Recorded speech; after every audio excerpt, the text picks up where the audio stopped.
the Agra visit for now has been cancelled. Remember, 15 Pakistani soldiers have been killed after the Afghanistan-Taliban forces launched armed reprisals against Pakistani soldiers along the shared border, accusing Islamabad of carrying out airstrikes on its soil. Now, these clashes were reported in multiple regions, all located along the Pakistan-Afghanistan border.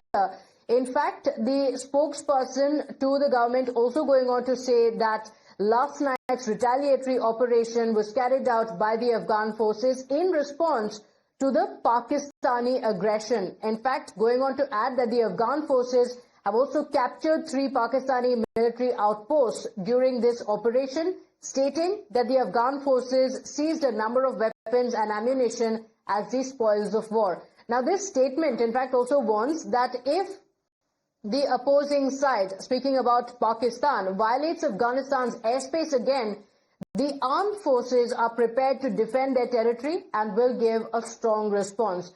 Now, remember, 2 explosions were heard in Afghanistan capital and another in southeast of the country. This was after the Taliban-run defense ministry also blamed Pakistan, accusing the neighbor of violating its sovereignty.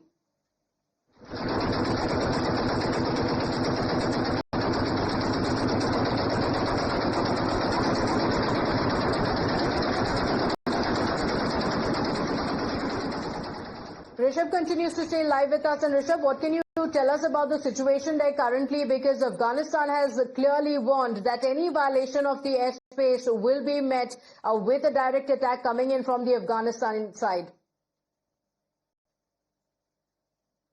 And Afghanistan has opened front at least 7 points where heavy fighting has been taking place in the last 24 hours. Now what we're given to understand that 18 of Pakistani soldiers have been killed in this skirmishes at various points, especially when it comes to the area of Kandahar in the western side of northwestern side of Pakistan and southwestern side of Afghanistan, the border. That's where around 18 Pakistani soldiers have been killed, is what we're given to understand.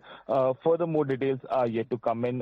There is a press conference that is expected to come out from Kabul as well. We are waiting for that. We haven't heard much from the authorities from Pakistan as well. Yes, the social media is abuzz with various news, but it is difficult to authenticate them. As of now, we'll have to wait for the statements coming in. As of now, Saudi Arabia and Doha, which is Qatar, has tried to intervene and have asked both the sides to follow restraint and exercise restraint. But as of now, the firing continues, hostilities on the Durand line continues.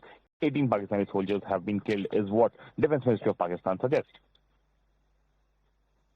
Okay, all right. In fact, Rishabh, there were also statements being issued by Saudi Arabia as well as Qatar asking for de-escalation and diplomatic talks. Any update on that, on how the regional powers are also weighing in on the ongoing conflict?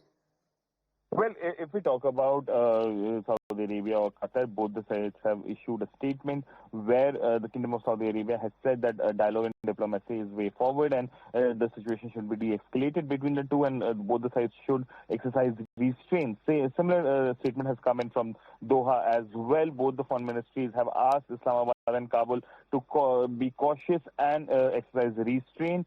But amid all this, statements coming in, Pakistan and Afghanistan continue the hostilities on the Durand line.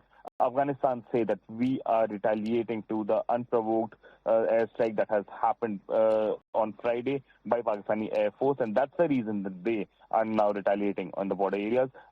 Afghanistan also accuses Pakistan of bombing villages around the Durand line on both the sides, and that is something that is not acceptable. Okay. Okay, all right.